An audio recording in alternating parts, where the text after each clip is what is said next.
Welcome back to Comfort Breeds Complacency. This is episode 11. Sorry about my voice. I was in a sauna. I was wood burning, and it's a little raspy. But today we're joined with Grant Taylor. He is the owner of FindYourGrit, which is a fitness and mental performance company. So thanks for joining me today, dude. Yeah, of course, man. Thank you. Hell yeah. So I guess just basically you want to start running through your story. You got an unbelievable story, man. So just run through that whole story you got with you and your stepdad and everything, man. Well, we were both in that sauna yesterday. This is the first off, and you got a little bit worse than I did. So maybe I'll be able to talk a little bit more clear. My name is Grant. I own a company called FindYourGrit, where we redefine fitness and mental performance in all shapes. We have some professional MMA guys. We have some world-class athletes, and we have, just turning a Joe to a pro. So doing that took mental resilience. And so the story I'm going to share real quick is about how I pretty much put that together. And through the struggle and through the trauma, we were able to redefine perspective and what that meant. And that was a company that was able to help as many people as we possibly can. So I'll just go ahead and get right into it. When I first met Nick, and I shared a story with him, a lot what he does resonates with what the company does. And so, and once we got done talking, I knew pretty well that we were going to be good friends and do something big. So pretty much back in 2021 of June 23rd, I got a call from a bystander where my home is at, is in Maryland. And there was a guy that called me named Ken, and me and my wife were living in Frederick, Maryland at the time, and it was about a 30-minute drive for where we were at. He said, hey, your father was, who's my stepfather, he said, hey, he got hit by a negligent driver, that it seems, on his motorcycle, and he's laying here, he's probably going to die. Your mom's here, frantic, panicking. They're probably going to escort him over to your house. And I said, okay, I appreciate that. And Brandon started packing up the bag. And as we get out that door, my mom was already at my place. Went down to the UMCC shock trauma. And then right after that, we started to really kind of figure out life from there. Within the first 24 hours of that, I got a text message from that guy. He sent me a bunch of pictures and videos of the accident that happened and said, hey, don't show anybody these. These are not meant for your mom or anybody else, but the cops want to know. Here are what they are.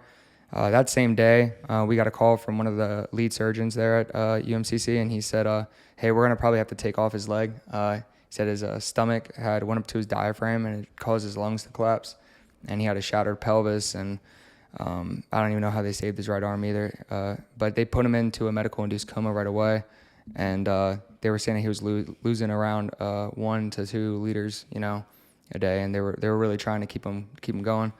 So we got a call, and my mom at the time was like taking care of a wounded dog. I mean, it was really rough, but I looked at those pictures within the same hour that he sent them as we got that call.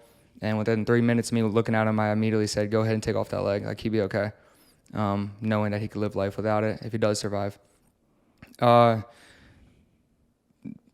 much the crux to it then is right after, maybe a week into it, my father-in-law had passed away from a sudden heart attack in his sleep. And so within just a week of times from one tragedy to the next, that one was tough, and that was a heartbreaker. That put grief into a different perspective while taking care of my wife and her family, while trying to focus on my mom's well-being and making sure that she just shower and eat, and hopefully my stepfather, who had taken care of my mom throughout my whole life, was going to actually live. So I just put on those shorts and those jeans and buckled it up, and I told myself, I said, all right, you're the man of the house now. You have to do what you have to do. And I signed that contract with myself within that first day, and it got solidified after I had to bury, my father-in-law, which was a pretty big setback at the time.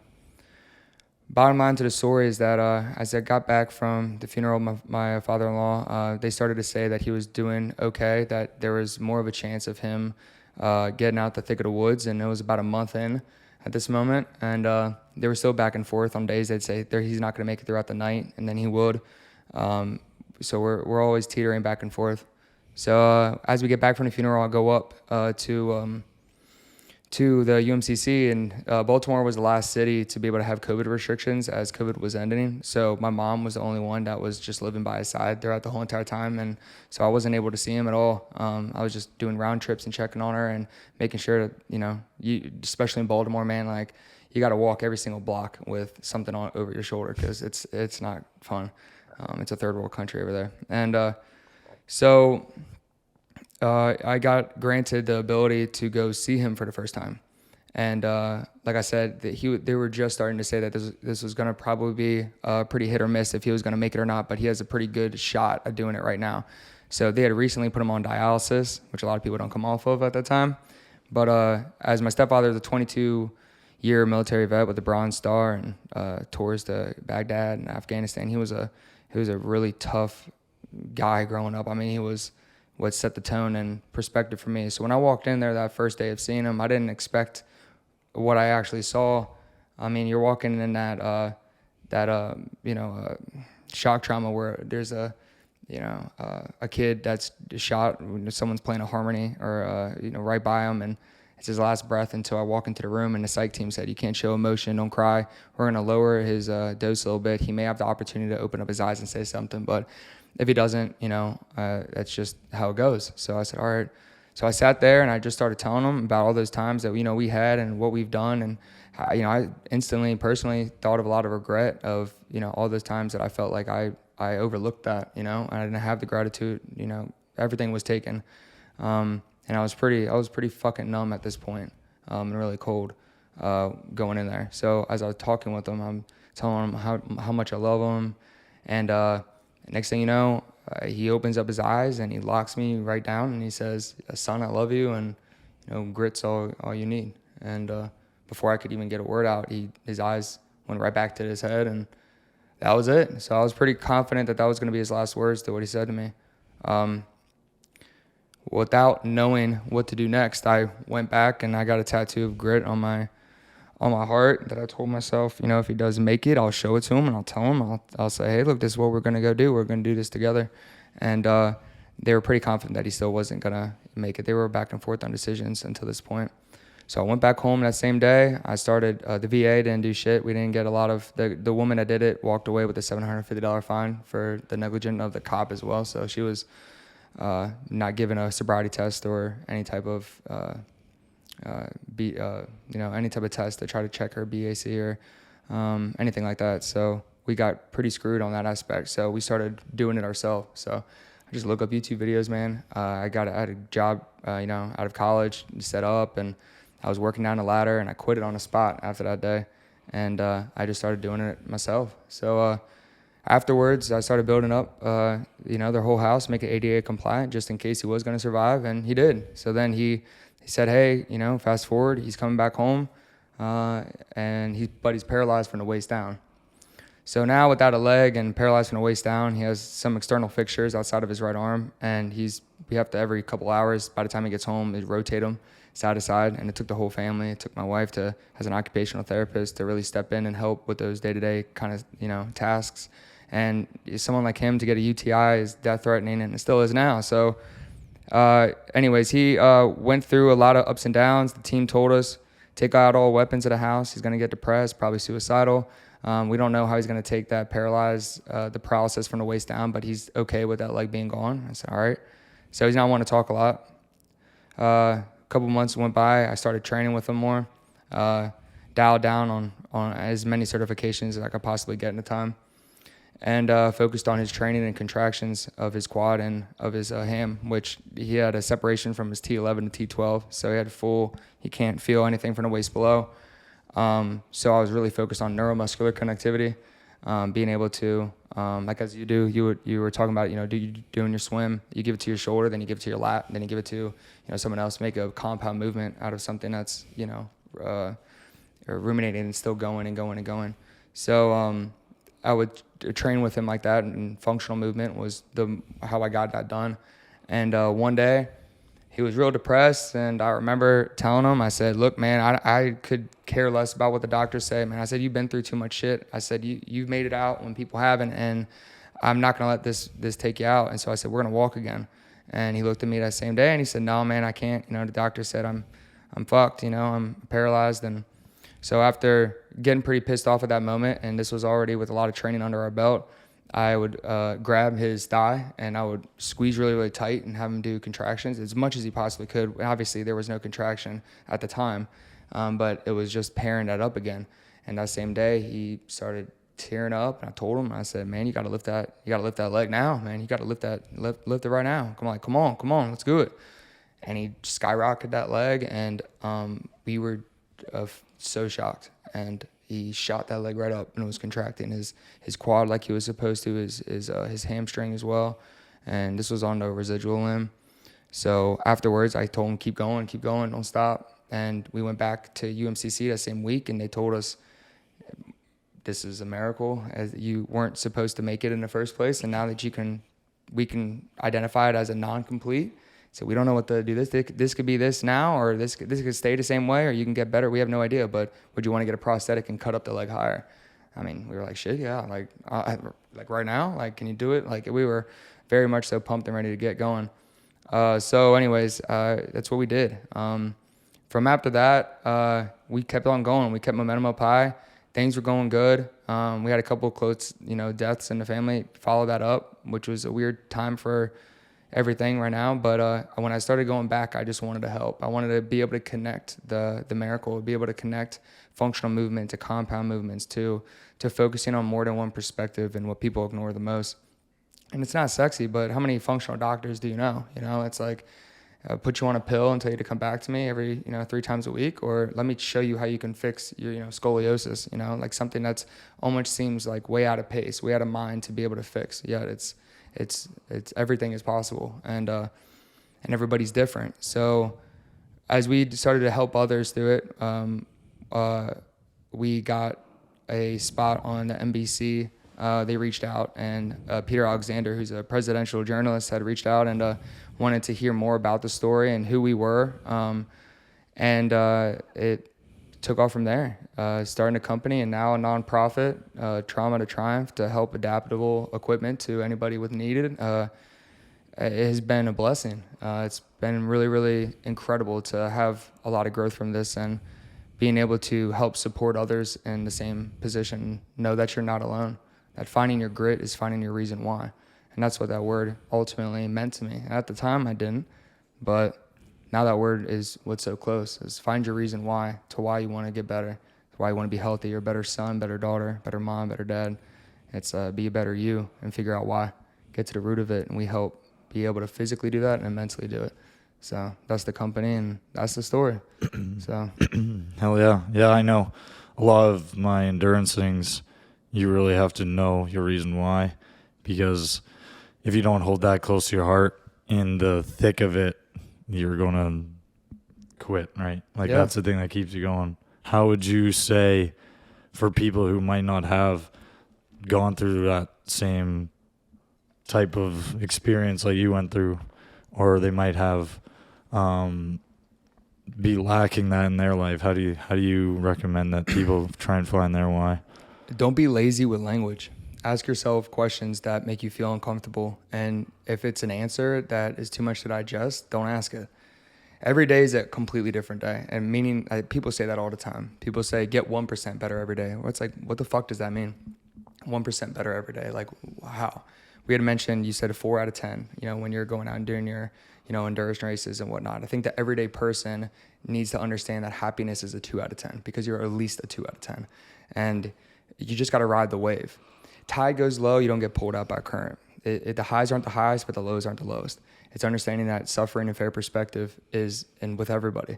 I think a lot of people focus on distractions and think that they're coping mechanisms, and they're not. And like I said, it's not sexy. I'd make a lot more money selling a pill for 10 grand or this bullshit, saturated stuff that you get online to be able to give you a quick fix. It's not a quick fix. It's not temporary.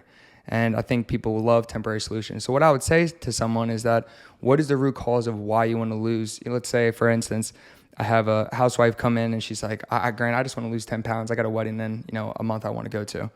My first thing, on a very lack of better terms, would just say to her, why? Yeah, she's like, well, I want to look good. All right, well, that's good. All right, well, what's your problems? But why? Why? Next thing you know, people just want to spill it out. It's like, well, I'm insecure, I'm insecure because I feel like, I've been lacking at self-control for a long time. It's like, okay, I got one thing. All right, self-control, accountability. All right, there's the two things that you lack. Majority of people's excuses or anxiety stems from something that they can change, but they don't. And if you add on layers to that and more and more and more, then I got more excuses than I do answers. And I got more things to divert all of my time and effort to that give me no progress, yet then I'm living in Groundhog's Day every day. There's nothing from that. There's no happiness, there's no success, and there's sure as hell no word for suffering in that. That is just an everyday loop. So I would tell a lot of people, don't be lazy with language. Understand that being able to find what you want as the word happiness is going to be defined differently through the process, because what you define as pain and suffering will be defined something different as well. So you're really starting a new book, not a new chapter. And the words that meant this, the way that they did before, it's a new dictionary as well. So emotions are really aligned with a lot of that. So again, I think a big thing is if language gets too much in your head and you got to shut out that noise, then outwork the mental. Give yourself fair perspective and understand that the doer is going to get out there and adjust and be able to be adaptable, and the thinker is just going to sit. So sometimes you just got to make it physical to mental, not mental to physical. Hell yeah. I know you growing up were an athlete yourself. How much did being an athlete before you were a coach play into the skills you can teach people now, and like where did you get all those skills to become a coach? Yeah, I think that's a good question. I know that's a good question. Growing up, I was an all-around. I played all different sports. I think I found a love with football and wrestling. And I've had 3 ACL reconstructions from 9th grade, 10th grade, and 11th grade. That still led me to have a competitive career in wrestling as well.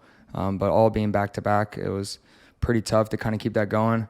I think I let a lot of people down, family-wise, and especially my friends too, of the ability of success that they were banking on me having without those injuries.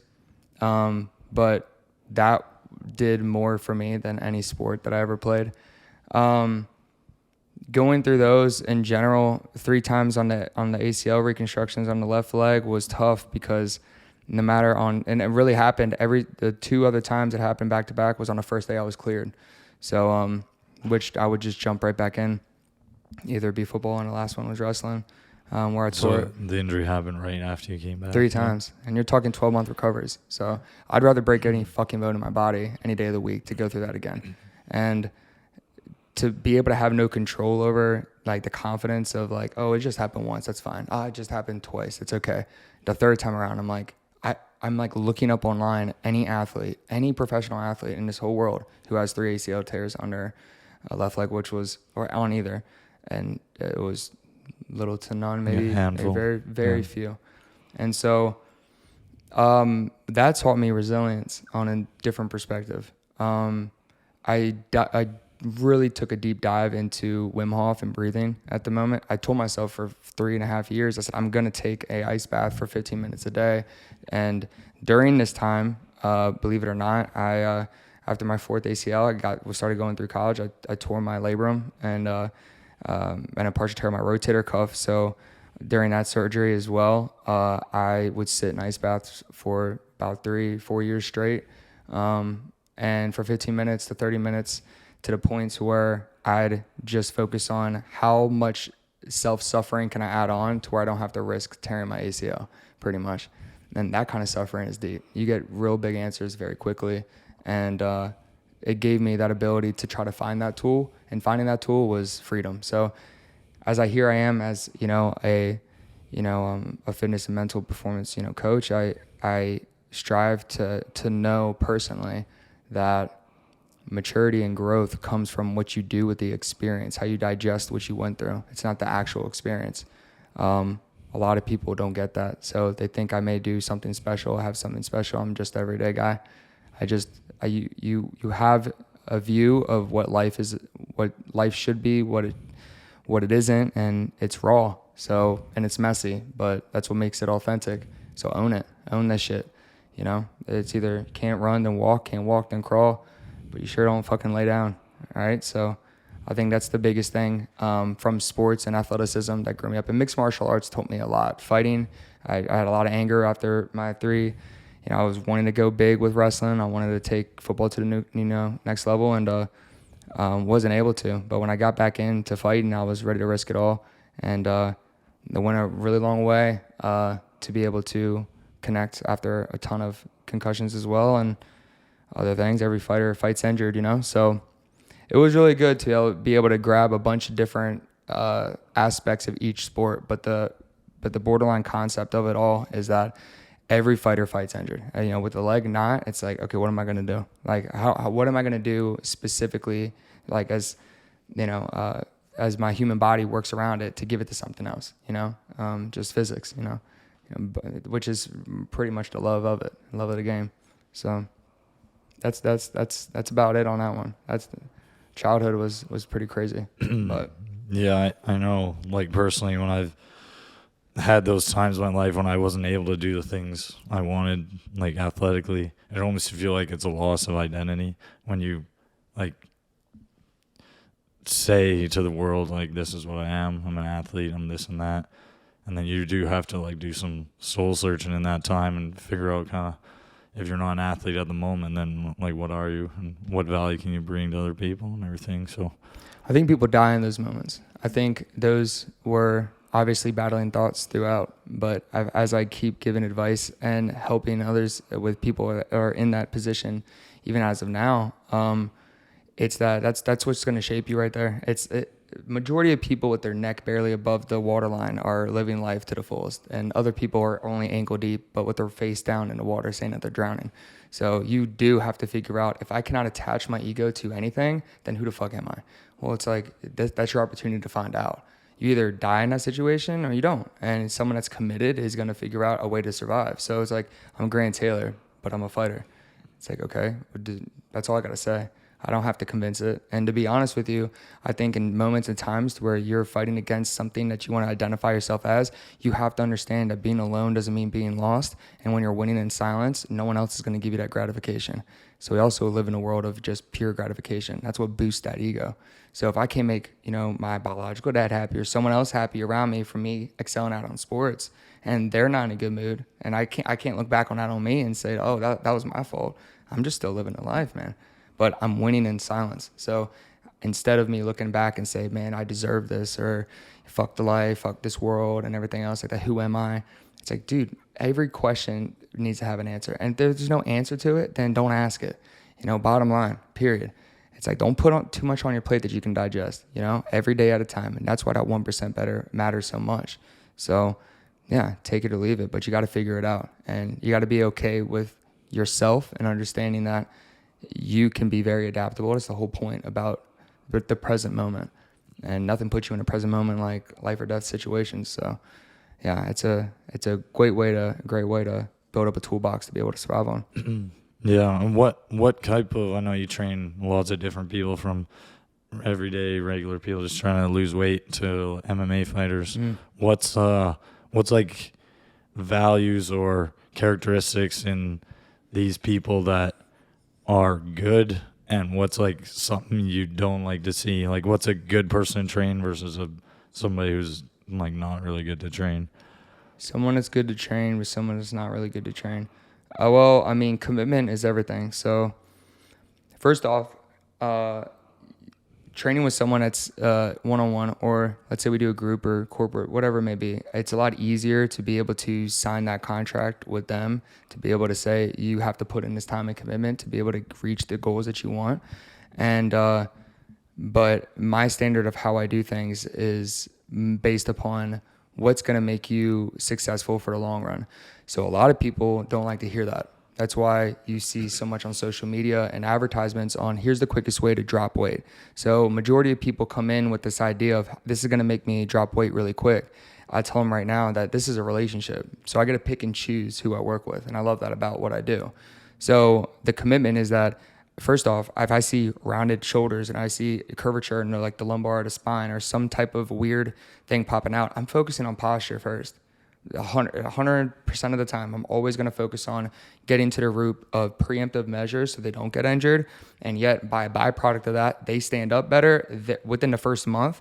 I'll tell you, I had one of the most incredible moments right when I first started really diving in deep to this. And I had a woman come up to me that I just started training with, and it was been about a month, and she suffered from horrible back pain from being a dentist, and she owned her own practice. And when she first came in with me, she said, I just want to be able to pick up my kid. And I always said, and I was like, all right, we're going to pick up that kid. Like, you know, a 3-year-old kid can't even pick up, you know, young, beautiful, client of mine. And she was like, just dying inside of the world. And within that first month, I remember walking right by her, and I could barely even notice her. And she bawled out crying, saying I was able to pick up my kid for the first time. It was the most incredible moment of my life. And that was in a month of time. But I think the biggest misconception is that it's not a highlight on me for a month. It was her commitment. She said, I'm going to do everything I possibly can do. So she's, rocking in 3-4 times a week with me. She's doing everything that she can do at home. And majority of that was just fixing posture. Everyday things that she was doing was now different. And it takes your body a little while. They always say it takes 30 to 60 days to convert a habit into a lifestyle, but not if you give a shit about it. If you care about it and it applies to your life, then you're going to want to do it, because without it, it's going to cause pain. And that's not the type of suffering that we want to endure. We want to be able to get through it. So to be able to explain that to someone, no matter who they are and the commitment level to it, it's how much are you willing to let go to be able to invest, and how much you're able to gain.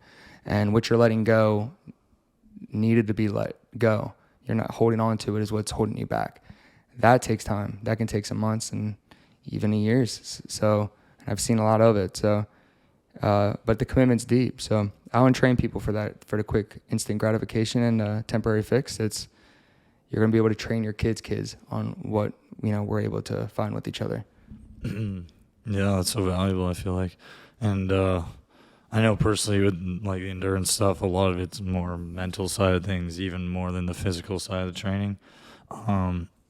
For your clients or you personally, do you implement a lot of mental skills like visualization, cue words, just things like that? Like, can you talk about kind of that side of the training that you implement in your own life? That's the biggest side of it.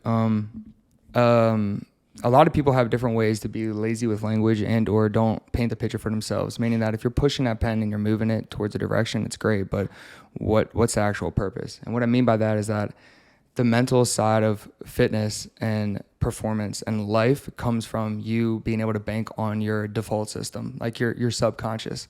So when I say train your subconscious, it's not like this woohoo subject. It's like, if you're going to train situational for racing a race car professionally, it's like, all right, you got G-force going against you. You have, bruising. You have all these different types of aspects to it. How can I maintain all these different things just in one line? The mental to it is understanding that the subconscious needs to get trained to automatically turn on other helping groups of muscles, fitness-wise, like physically. So then when confidence is rooted from you not getting injured by now progressing from barely being able to put on pants to hitting like a 60-inch vertical jump, within a short period of time, it's like your body is going to endure more of the physical impact, but that's the point of focusing on the functional training first. So then they don't have to worry about any type of residual pain or refractory pain from where they're going from. The mental from that is huge. That's what I mean by giving someone like the green light to be able to say, what do you want to do next? It's an incredible subject to talk about mental, because as I watch other personal trainers in other gyms that are very saturated between what's sexy and sell. It's like a car salesman, but some of it becomes so naive and so just dumb to me, because I look at it, it's like, oh, I'll change your tires and I'll make your car run faster, or the paint of your vehicle. It's like, dude, just pop the hood. Let's figure it out like right away. So when you're able to bank on having a vehicle as your body to be able to endure whatever terrain it's going to have, well, then now we're just focused on the engine. It clears out more room for the subconscious to be opened up. So when I ask questions, and we've already worked with months and months of, stuff already banked up. Now you feel good. Now you're rolling. Now you're excelling at whatever sport you do or in life. Now it is appropriate time to open up that can and be able to say, mentally, this is what we're able to get through, and this is how we hold it for the longevity of life. And people are different. So analogies, when I paint the picture, being able to move the pen in the right direction. I always tell people, and I say, look, something always sticks. I think that's the biggest part with variety.